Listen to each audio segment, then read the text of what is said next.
They say a picture is worth 1,000 words, but an emoji could be worth a lawsuit. Oh yeah, that's right. A landlord in Israel has successfully sued a couple who he says misled him with their use of emojis. Oh no. The landlord, named Yanif Dahan, posted an ad on a classified site for his home and received a response from a couple. After giving him the impression they wanted to rent the house, he took down the ad and then the couple stopped responding to his text. Incensed at being ghosted, Dahan took the couple to small claims court, and one piece of evidence used against the defendants was an emoji-filled text message they sent to Dahan. Let's take a look at that emoji string.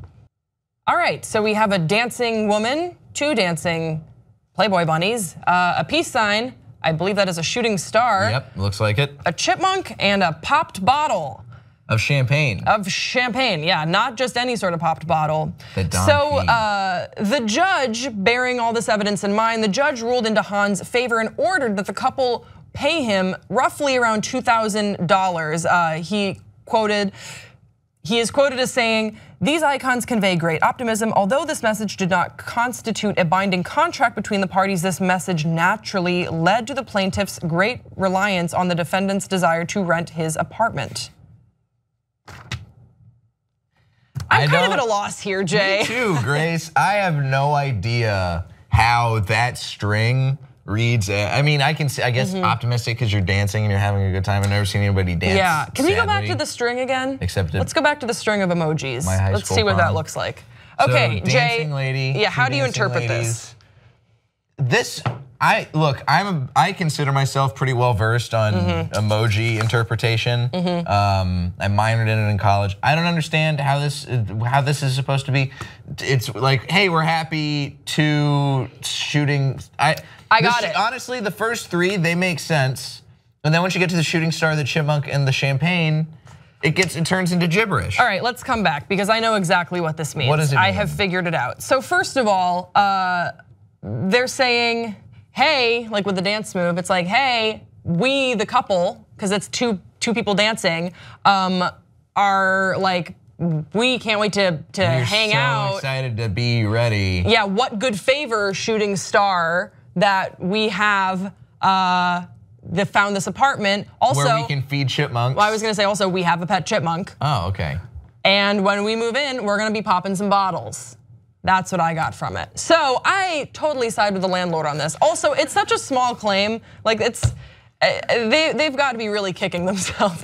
I would imagine that they are probably going to be much more delicate with their use of emojis moving forward. I think this sets a strange precedent. And obviously, Israel. This is a good thing that this did not happen in the US because there would be some people would stop using eggplant emojis so liberally as soon as it came to court. Oh, there's a statement of intent here. Oh my gosh. Don't be throwing out those peaches and sushi, everybody. Yeah. We're gonna stick to the script. Oh gosh. Jay, I think you make a very good point. I think that this could be the beginning of seeing emojis come up in court documents. I already remember when I had to read through the text messages between Jodi Arias and her boyfriend at the time when we were doing Murder with Friends, and those text messages were just like, it's just a weird, texting is a weird form of communication. Texting's weird, but especially it's the most when popular form of communication now. When framed in like a courtroom setting, it's just awkward all around. I don't really use emojis that much, and I don't think you do either. I use emojis more, but I don't do a long string of emojis like that. I don't know how to piece them together to make them make sense. Oh, I do use long string of emojis whenever I'm like, it's someone's birthday, and I'll just be like, pizza, chocolate. Like I'll do emojis, just sending all this stuff. I'll do the same ones in a row. Like I'll do the crying, laughing guy in a row sometimes. Yesterday I felt really proud of myself because I used that lady properly. I was texting. What was it? What lady? The sassy. Sophie's there like that's broad. not how it's done. The whatever sassy broad. Whatever. Yeah. See, she just thank you, Sophie. You just sassy broad emotion. Yep. Sophie's a sassy broad. I can't believe, I don't think they've ever seen you, Sophie. It's okay. I can't wait for that day to happen. Sophie looks a lot like. She looks a lot. If you want to know what she looks like the sassy broad emoji. I think that.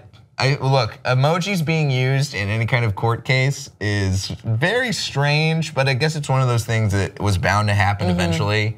Yep, bound to happen. Although this to me, this string does not necessarily prove intent. I have to believe that there is more to the story and that the emojis are just sort of a little caveat to a strong case that he already had some sort of verbal confirmation. I would like to believe. I would like to believe that this is just a crackerjack lawyer who is like, we're gonna take these people down, tombstone emoji, skull and crossbones emoji. Just a ruthless lawyer. Yeah. Guys, we want to hear from you in the comment section below. What is your favorite emoji? Do you like using emojis? What do you think this little message in a bottle that they texted meant? I would love to hear all your interpretations. Don't forget to subscribe to this channel, and we will see you next time on Pop Trigger.